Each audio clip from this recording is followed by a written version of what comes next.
Se eu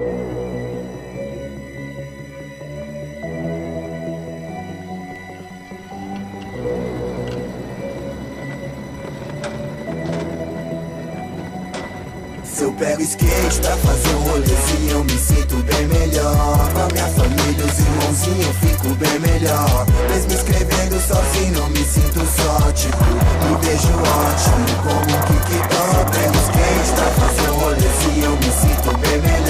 Com a minha família, os irmãozinhos, eu fico bem melhor. Mesmo escrevendo sozinho, eu me sinto só, tipo, me vejo ótimo, como um kick-top.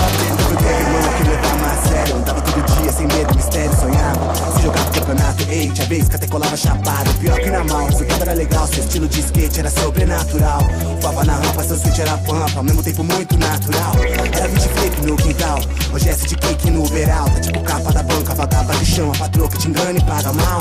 Sabe que no Brasil é bem normal, cê trampa de graça sem R$1. E nessa caçada cê mosca, te arrasta, ficou tipo prato principal.